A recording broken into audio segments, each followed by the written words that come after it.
K Tayaramma గారి ప్రేమ సింధువు నవల 6వ భాగం. రాఘవరావు ఈ మధ్య కోర్టుకెళ్ళడం లేదు. అనుక్షణం ఏదో ఆలోచిస్తూ తన గదిలోనే గడుపుతున్నాడు. గడ్డం బాగా మాసింది. తిండి నిద్ర సరిగ్గా ఉన్నాయో లేదో కానీ కళ్ళు మాత్రం బాగా లోతుకుపోయాయి. సిగరెట్ మీద సిగరెట్ ముట్టించి దీర్ఘాలోచనలో మునిగిపోతూ ఉంటాడు. డాడీ, మీరేదోలో అయిపోతున్నారు. 1-2 సార్లు అంది హరిణి. నీ చదువు నువ్వు చూసుకో బేబీ, నీకివన్నీ ఎందుకు? 1-2 సార్లు కోప్పడ్డాడు. హరిణి లేత హృదయం గిలగిల్లాడింది. తండ్రి అలా అయిపోవడం భరించలేకపోతోంది. సాధారణంగా ప్రతి ఆడపిల్లకి తల్లి దగ్గర చనువు ఉంటుంది. కానీ తనకి తండ్రి సమస్తం. అతనికి ఏ విధమైన బాధ కలిగినా తను భరించలేదు. కాలేజీకి వెళ్ళి వస్తోంది. అప్పుడప్పుడు సుధీర్తో కూడా కలిసి సినిమాకో షికారుకో వెళుతుంది. ఇదివరలో కసిరి కొట్టినా విసిరి కొట్టినా సహించి ఊరుకునేవాడు. కానీ ఇప్పుడు గొప్ప మానసిక సంఘర్షణకి లోనే బాధపడుతున్నాడు. భగవాన్, ఏమిటి జీవితం? గుడ్డ మీద పుస్తకం పెట్టుకుని ఇంటి పైకప్పు చూస్తూ అనుకుంది హరిణి. అప్పుడు రాత్రి 9 గంటల సమయం. రోజు తాను నిద్రపోయే ముందు మమ్మీ స్వీట్ కిస్ అని అడగడం పరిపాటి. తల్లి నవ్వుతూ వచ్చి వెళ్ళిపోతుంది ముద్దిచ్చి. ఓసారి బిజీగా ఉంటే, నువ్వు నిద్రపో బేబీ, నాకు చెయ్యిములగా పని ఉంది అంటుంది. అయినా తనకు కోపం రాదు. తనకు తల్లి ముద్దిచ్చినప్పుడు తండ్రి బొంగమూతి పెడతాడు. తల్లికి అతని బుగ్గ చూపిస్తాడు. ఆమె కళ్ళెర చేస్తుంది. తను మాత్రం హాయిగా నిద్రలోకి జారుకుంటుంది. నిన్నటి వరకు తమది స్వీట్ హోమ్. కానీ ఇప్పుడు తలుపు కిర్రున చప్పుడైంది. మమ్మీ వచ్చినట్టుంది. ఎన్నాళ్ళకి తన గదిలోకి వచ్చింది మమ్మీ. ఇప్పుడు మమ్మీతో అసలు మాట్లాడకూడదు. వెనుదిరిగింది హరిణి. ఎంతకీ అలికిడి వినబడపోయేసరికి మళ్ళీ ఇటు తిరిగింది. ఎదురుగా కట్టెను తొలగించి ద్వారాన్ని 2 చేతులతో పట్టుకుని నిల్చున్నాడు రాఘవరావు. అతను దీనంగా ఉన్నాడు. ముఖంలో నీళ్ళు కదలాడుతున్నాయి. పెదవులు పొడారి ఉన్నాయి. హరిణి హృదయం దేవినట్టయింది. ఒక్కసారి లేచి మంచం మీద కూర్చుంది. రండి డాడీ, అక్కడే నిలబడిపోయారే అంది తండ్రి వంక ఆప్యాయంగా చూస్తూ. రాఘవరావు వచ్చాడు. హరిణి పక్కన కూర్చున్నాడు. ఇదివరకు ఎంతో సరదాగా ఉండేవాడు తండ్రి. నవ్వుతూ నవ్విస్తూ ఎంత కలుషిత వాతావరణాన్నైనా తేలికపరుస్తూ ఉండేవాడు. కానీ ఇప్పుడు పరిస్థితులు తారుమారయ్యాయి. ఎంతసేపు మౌనంగా కూర్చున్నాడు రాఘవరావు. హరిణి తండ్రి ఒడిలో తలపెట్టుకుని పడుకుంది. ఇంతలో ఏదో జ్ఞప్తికి వచ్చిన వాళ్ళ అన్నాడు రాఘవరావు. అన్నట్టు చెప్పడం మర్చాను. రేపటి నుంచి రామశర్మగారు వస్తారు బేబీ. రామశర్మగారా? వద్దు డాడీ అంది హరిణి హృదయంలో సన్నని అగ్నిజ్వాల కదలాడగా. నవ్వాడు రాఘవరావు. బేబీ, నువ్వు చిన్నదానివి, నీకు లోకం తెలియదు. రామశర్మగారు మంచి విద్యాబోధకులు. ఆయన కోచింగ్ నీకు ఎంతైనా అవసరం అన్నాడు. కానీ ఆయన నువ్వు మరేం మాట్లాడకు బేబీ, నిద్రపో అంటూ అక్కడి నుండి కదిలాడు వెళ్ళడానికి. నిద్ర రావడం లేదు డాడీ, జోల పాడమంటావా బేబీ? మౌనంగా ఉండిపోయింది హరిణి. ఆ రాత్రి వ్యధాభరితంగా గడిచింది. రాత్రి 12 గంటలైంది. వెన్నెల పుచ్చపువ్వులా కాస్తోంది. ఆ సమయంలో మేడ మీద నిలబడి ప్రకృతి పరిశీలన చేస్తోంది మందాకిని. ఆమెకి అది అలవాటే.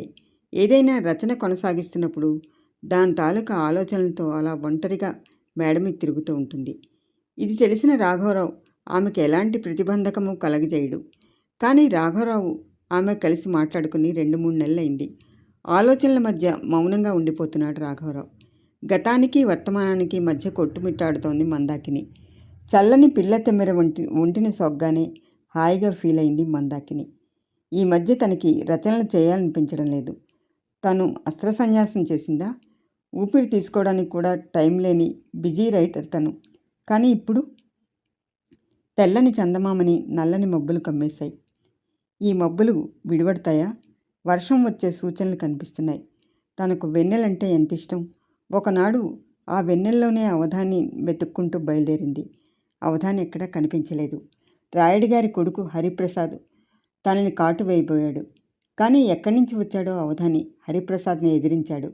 ఆ పెనుగులాట్లో హరిప్రసాద్ బుర్ర ఓ పెద్ద రాయికి గుద్దుకుంది. అక్కడికక్కడే అతని ప్రాణాలు అనంతవాయువుల్లో కలిసిపోయాయి. పర్యవసానం అవధాని జైలు శిక్ష పడింది. ఆ విధంగా దూరమయ్యాడు అవధాని తనకు. మందాకిని చెంపల మీదుగా జలజల కన్నీరు స్రవించింది. తమ ఊరు, దుర్గగుడి, నీలిసంద్రం అన్నీ గుర్తుకు వచ్చాయి ఆమెకి. ఆనాడు అలా జరిగి ఉండకపోతే ఈనాడు తన ప్రేమ సామ్రాజ్యంలో తేలియాడుతూ ఉండేది. కానీ విధి వికటాటహాసం చేసింది. జీవితానికి సమగ్రమైన అవగాహన లేని రోజుల్లోనే రాఘవరావు ఇల్లాలైంది. తన ప్రేమ కథని అందరూ హేళన చేశారు. తన మాటకి విలువనివ్వలేదు. ఈ ప్రేమ దోమ అనేవి ఒట్టి బూటకాలని, ఇవన్నీ వయసు ఆకర్షణలన్నారు. కానీ తను ఆ ప్రేమ కథను మర్చిపోగలిగిందా? ఇన్నాళ్ళు అంతర్వాహినిలో ప్రవహించిన ఆ ప్రేమ సింధువు ఇప్పుడు మళ్ళీ ఉరకలు పరుగులతో తరంగ విజృంభణతో చెలియలకట్ట దాటడానికి సిద్ధమవుతోంది. సింధు చెలియలకట్ట దాటితే ప్రళయం సంభవించదు. మస్తిష్కం మొద్దుబారసాగింది. వివేకం నశించి ఆ స్థానంలో ఏదో విప్లవం చోటు చేసుకుంది. ఏదో జ్ఞప్తికి వచ్చిన దానిలా క్రిందకు దిగి తన గదిలోకి వచ్చింది. డ్రాయర్ సొరుగు లాగి ఓ కాగితం తీసి చూసింది. అడ్రస్ సరిగ్గానే ఉంది. నిశ్శబ్దం. వెంకటగిరి జరీచీరని తలమించి నిండుగా ముసుగు వేసుకుంది. నెమ్మదిగా మేడమెట్లు దిగింది. ఆ వెనక ఏవో అడుగులు ఆమెను అనుసరిస్తున్నాయని ఆమెకు తెలియదు. గ్యారేజ్లోంచి కారు బయటకు తీసి స్టార్ట్ చేసింది. ఆ నిశిరాత్రిలో మెత్తని తారు రోడ్డు మీదుగా కారు సాగిపోయింది. అంతవరకు ఆమెను అనుసరించిన కాళ్ళు టక్కున ఆగిపోయాయి. మమ్మీ మమ్మీ ఎక్కడికి వెళ్ళినట్లు అనుకుంటూ వెనుదిరిగింది. ఆ ఆకారం ఆమె హరిణి. ఆ చిన్ని హృదయం గిరిగిలా కొట్టుకుంది. అసలు మమ్మీ ఉద్దేశం ఏమిటి? ఆమె ఎందుకిలా తయారైంది? ఇది ఏ ప్రళయానికి నాంది? ముఖంలో అనేక భావాలు కదలాడుతూ ఉండగా మెల్లగా మేడమెట్లు ఎక్కసాగింది. మేడమెట్ల మీద సిగరెట్ తాగుతూ నిలబడి ఉన్నాడు రాఘవరావు. తండ్రిని చూసి గతుక్కుమంది హరిణి. నిద్ర రాకపోతే ఇలా తోటలోకి వెళ్ళండి డాడీ అంది అతి సాధారణంగా. తండ్రి తననే గుచ్చి చూస్తున్నాడు. తను సిఐడి పని చేస్తోందని అతనికి కోపంగా ఉంది. క్షణకాలం అలా నిలబడి తన గదిలోకి పారిపోయింది హరిణి. రాఘవరావు అలా ఎంతసేపు నిలబడిపోయాడో అతనికే తెలీదు. సశేషం.